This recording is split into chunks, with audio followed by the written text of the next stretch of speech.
ఒక స్కూల్లో ఒక టీచర్ పాఠం చెప్తా ఉన్నాడు. 30 మంది పిల్లలు ఉన్నారు. ఎలాగో పిల్లోడు లేచి ఈ లోపల పిల్లవాళ్ళు లేచి సార్ అన్నాడు. ఏంట్రా అన్నాడు. నా వాచ్ పోయింది సార్ అన్నాడు. నీకేం పని రా వాచ్ పెట్టుకుని వచ్చావు అన్నాడు. అది కాదు సార్, మా ఇంట్లో మా అన్న ఇవాళ వచ్చాడు ఊరు నుంచి, అతని చేతికి వాచ్ ఉంటే ఒక రోజన్నా పెట్టుకొని చూద్దాం అనుకుని పెట్టుకొని వచ్చిన సార్. ఇప్పుడే రీసెస్లో బాత్రూమ్కి వెళ్ళి వచ్చే లోపల ఇక్కడే పెట్టిన సార్ వాచ్ పోయిందని. టీచర్కి అర్థమైంది. ఈ 30 మందిలో ఎవరెవరు తీశారు. ఆ వాచ్ పోయినోడు కాకుండా 29 మందిలో ఎవరెవరు తీశారు.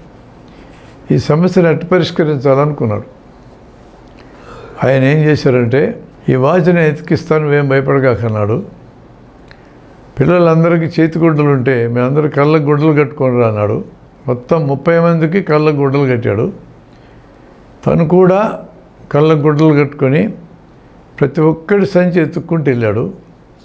ఒక సంచిలో అతనికి వాచ్ దొరికింది. ఆ వాచ్ తీసుకొని టేబుల్ దగ్గరికి వచ్చిన తర్వాత, అంటే ఎవరి సంచిలో దొరికింది ఆయనకు కూడా తెలియదు. టేబుల్ దగ్గరికి వచ్చిన తర్వాత టేబుల్ మీద వాచ్ పెట్టి కళ్ళగంత తీశాడు. పిల్లలందరినీ కూడా గంతలు తీసేయమన్నాడు. ఇదేనా నీ వాచ్ అని చూపించాడు. అవును సార్ అదే అన్నాడు. అతనికి ఇచ్చాడు. మళ్ళా క్లాస్ యథావిధిగా కొనసాగించాడు. ఈ సంఘటన జరిగిన 10 ఏళ్ళకి ఆయన రిటైర్ అయ్యి ఇంటి దగ్గర ఉన్నాడు. అప్పటికే రిటైర్ అయ్యి 3 ఏళ్ళు అయింది. రిటైర్ అయ్యి ఇంటి దగ్గర ఉంటే ఈ సంఘటన జరిగిన 20 ఏళ్ళకి ఆయన రిటైర్ అయినాడు. ఇంటి దగ్గర ఉన్నాడు. ఏదో పుస్తకాలు చదువుకోవడం, రాయడం, ఇట్లాంటి పనులు చేసుకుంటున్నాడు. ఒకరోజు ఒక 25 ఏళ్ళ కుర్రోడు ఆయన ఇంటికి వచ్చాడు. ఆయన కాళ్ళకి నమస్కారం పెట్టాడు. ఎవరయ్యా నువ్వు అన్నాడు.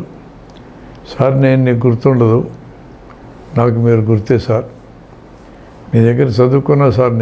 నేను ఈరోజు కలెక్టర్ని బీహార్లో. మిమ్మల్ని అదే పనికి చూడడానికి మీ అడ్రస్ పట్టుకొని వచ్చాను సార్. నేను చదువుకునేటప్పుడు ఒక సంఘటన జరిగింది. మా క్లాసులో ఒక కుర్రోడు వాచ్ పోయిందని చెప్తే మీరు ఆ వాచ్ని ఎతకడానికి అవలంబించిన పద్ధతి అద్భుతమైన పద్ధతి సార్. అందరూ కళ్ళకు గంతలు కట్టారు. మీరు కళ్ళకు గంతలు కట్టుకొని ఆ వాచ్ని ఎతికి మాకు ఇచ్చారు. ఆ వాచ్ దొంగతనం చేసింది నేనే సార్. అప్పటి నుంచి నాకు మనసులో అలాగే ఉంది. అది మీకు ఏ రోజైనా చెప్పాలని. ఆ జీవితంలో మరలా అటువంటి దొంగతనం చేయలేదు సార్.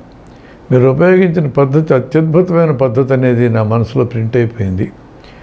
ఎవరి సంచిలో ఆ వాచ్ దొరికిందో డైరెక్ట్గా పట్టుకుంటే వాడు అవమానానికి గురవుతాడు. బహుశా ఆ రోజు అట్లా కానీ మీరు పట్టుకొని ఉంటే ఆ అవమానానికి నేను ఇంకా స్కూల్కి మానేసి ఉండేవాడిని. కాబట్టి ఎవరి దగ్గర దొరికిందో ఎవరికీ తెలియకూడదనే ఉద్దేశంతో అందరికీ కళ్ళకు గంతలు కట్టారు మీరు. మీకు కూడా తెలియకుండా ఉండాలనే ఉద్దేశంతో మీరు కూడా గంతలు కట్టుకున్నారు. ఇటువంటి ఆదర్శనీయమైన ఉపాధ్యాయులు నా జీవితంలో చూడలేదు. అప్పటి నుంచి ఇప్పటికీ మీరే నాకు ఆదర్శం. ఆ తర్వాత దొంగతనాలు చేయటం అనేది కాదు ఆలోచన నాకు లేదు. నాకు ఏ రోజు అలవాటు లేదు. వాచి తీసుకుంటే ఎలా ఉంటుందని అనిపించింది ఆ క్షణంలో. అది ఒక క్షణంలో కలిగిన కోరిక. ఓ పని జరిగిపోయింది. దాంతో ఇంత ఇంప్లికేషన్స్ ఉన్నాయని, ఇంత ప్రమాదాలు ఉన్నాయని నాకు తెలియదు. కానీ దాన్ని మీరు పరిష్కారం చేసిన పద్ధతి అద్భుతమైన పద్ధతి.